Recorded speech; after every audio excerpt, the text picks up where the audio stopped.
Hello everyone and welcome back. These are the winter density lettuces and it's a lovely sun at the moment, but there was a frost last night and I didn't protect them and I wasn't sure how they would do. They are meant to be quite hardy, and in the big freeze in December I protected them with fleece, and then the smaller freeze in January I protected them with fleece, but I'm not sure how much protection they need. So far they seem to have come through, and I think they'll be ready for eating sometime at the end of March. These are the broad beans Aquadulce Claudia, which were planted after the big freeze of December.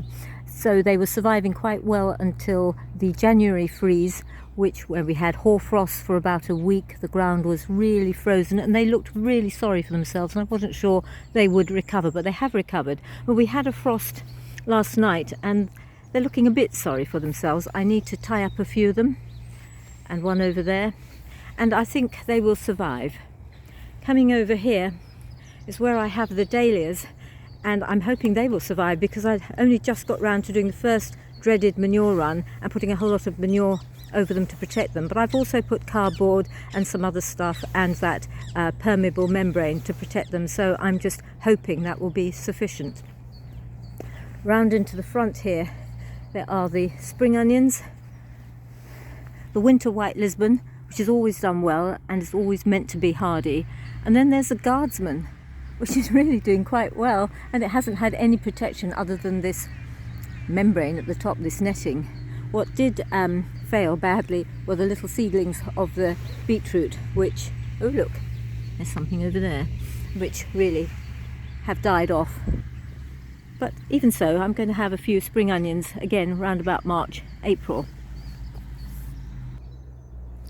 The garlic again is doing fine.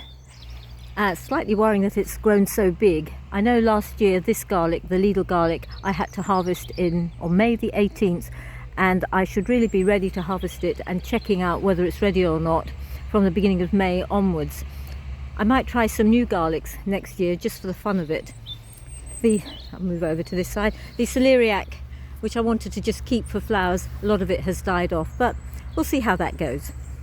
Over here the last of the leeks, and these leeks, not brilliant, someone else gave me, but I'll be digging those up now. And then a few more garlics, and then onto the overwintering onions, the radar onions. So sad, most of them have died off. There are a couple there, and I'll be digging those up and just eating them because I think I'm going to put a row of peas over there and something else in the front after I've weeded it. This is the first of two acquisitions that I have made. I saw this in someone's front garden and asked for them, and he very kindly said, fiddle your boots, and so I did. They're slightly narrower than what I wanted. They're 30 centimetres wide and 60 centimetres long. I wanted about 40 centimetres, but I'm really not complaining. These are to make the two paths in between my 3 new raised beds on plot 1. That sort of thing might be okay. I might be able to take those off. I might have a lot more trouble with these. They're very heavy. They're the same quality as paving stones from the pavement, and very heavy to carry, but I'm really pleased with this.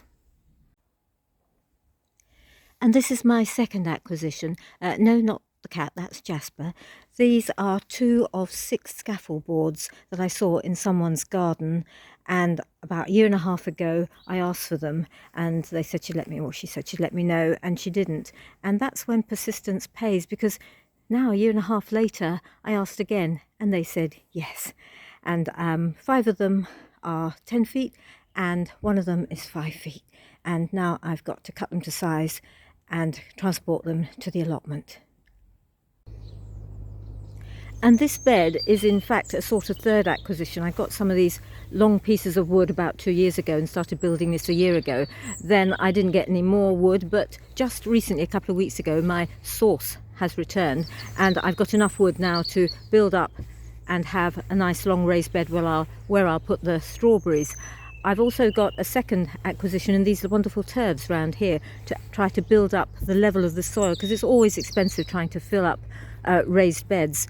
And as it's going to be strawberries, I can just have the last, I don't know, 8-9 inches of soil, proper soil, because the roots of the strawberries aren't too deep. The council left this outside the gates because they've dug up areas of the park just outside where they've planted a whole lot of saplings, fruit trees, apples and pears for the locals, which is a lovely idea.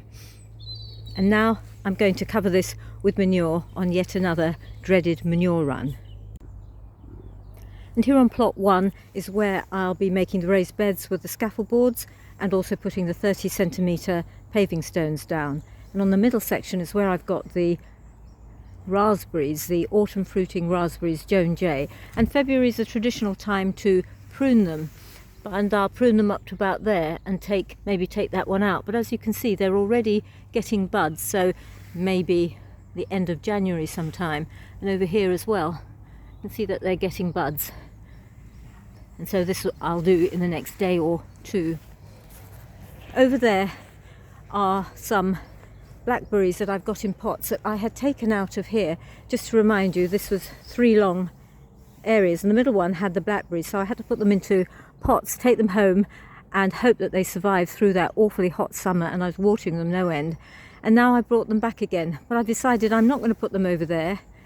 I'm going to put them closer to the apple tree and the gage tree, because maybe in the future I might have some kind of fruit cage. Over here the Brussels sprouts have gone and there's just some very leaning purple sprouting broccoli. Just come back here again. I was concerned again about whether these black currants would have survived or not, because they did have a hard time of it last summer because it was so hot. And the buds are coming out on each of them, and I haven't pruned them. I just wanted them to survive.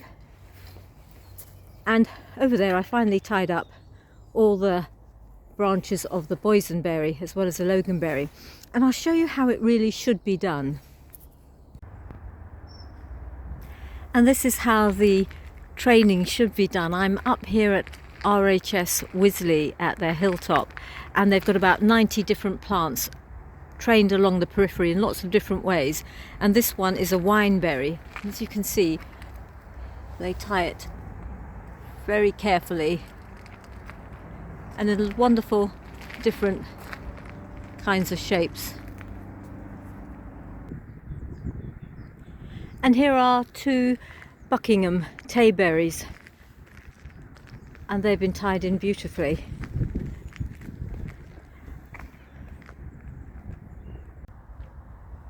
Well, I couldn't go without showing you some of the lovely vegetables that are around at this time of the year when it's so difficult to have greenery. And this is spinach giant winter. I did try to grow it last year, but I started it off in very hot weather, which was a mistake. And there's a little bit over there. And in fact, there's a lot of this around everywhere.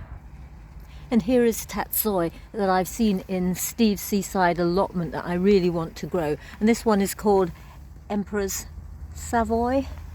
It's a lovely vegetable. Would like to be able to grow that as well. Some lovely leeks called Orsman, and you can see that they are recycling sticks as much as they can. And the lovely kale, Emerald Ice. Now that is pretty. That I would like to grow as well, just for its beauty. And these are the wonderful raised beds in which they grow them.